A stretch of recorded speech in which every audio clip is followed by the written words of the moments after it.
இதுல வந்து படிக்கிறதுக்கு ஏகப்பட்ட கண்டென்ட் இருக்கு. அதுல காலபுருஷ தத்துவத்துல முதல் நட்சத்திரமா ஏன் அஸ்வினியை வச்சாங்கன்றதான் என்னுடைய முதல் கேள்வி. அப்போ நம்மளே ஆய்வு செஞ்சுக்கலாம். நம்ம எதுக்கு ஜோதிடர்கிட்ட போயிட்டு கேட்டுக்கிட்டு நம்ம பலன் வந்து பார்த்தோம்னா நம்மளே ஆய்வு செஞ்சுக்கலாம்னு சொல்லிட்டு ஒரு சில மூல நூல்கள், ஜோதிடர்களுடைய ஆசிரியர்களுடைய நூல்லாம் வாங்கிட்டு, ஸோ அவங்களுடைய ஒரு சில வீடியோ கண்டென்ட் கட்டுரைகள்லாம் படித்து ஆய்வு செஞ்சு நம்மளுடைய சுற்றி உள்ள சொந்தங்கள் நண்பர்களுடைய ஜாதகத்தை எடுத்து ஆய்வு செய்யும் போது தான் எனக்கு ஒரு சில விஷயங்கள்லாம் வந்து தென்பட்டுச்சு. பர்டிகுலராக வந்து பார்த்தோன்னா இந்த அஸ்வினி மகம் மூல நட்சத்திரத்தில் உள்ள கிரகங்கள் இருந்தால் மட்டும் அவங்களுடைய வாழ்க்கையில் நிறைய தாக்கத்தை ஏற்படுத்துது. உதாரணத்துக்கு வந்து பார்த்தீங்கன்னா அந்த மக நட்சத்திரத்தில் ஒரு சுக்கிர பகவான் இருக்காது அப்படின்னா அவங்களுக்கு ஒன்றும் கல்யாணம் ஆக மாட்டேங்குது.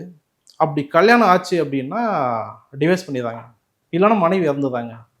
ஸோ இது வந்து எனக்கு ரொம்ப ஷாக்கிங் ஆகிடுச்சு. ஒரு 100 ஜாதகம் கிட்ட நான் எடுத்து பார்க்குறேன். அந்த மக நட்சத்திரத்தில் மட்டுமே இத்தனை கிரகம் இருந்ததுன்னா அத்தனை துர்மதனம் ஏற்பட்டுருக்குன்றதை வந்து பார்த்தோன்னா என்னால் வந்து பயம் வந்துடுச்சு. என்னடா இது எவ்வளோ மகம் நட்சத்திரத்துல சுக்கிரன் ஆதிக்கமா?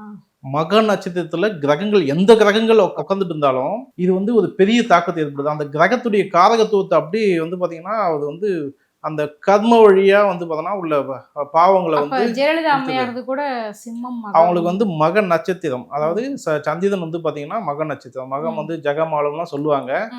ஆனா அவங்களுடைய ஜாதகம் வந்து பார்த்தோன்னா ஒரு நல்ல உயர்நிலை ஜாதகம், பௌர்ணமி யோக அமைப்புலாம் இருக்கு. ஆனா அவங்களுக்கும் வந்து பார்த்தீங்கன்னா ஒரு சில அவங்களுக்கும் குடும்ப வாழ்வுன்றதுக்கு வந்து பார்த்தோன்னா கொஞ்சம் ஒரு குறை இருக்கு.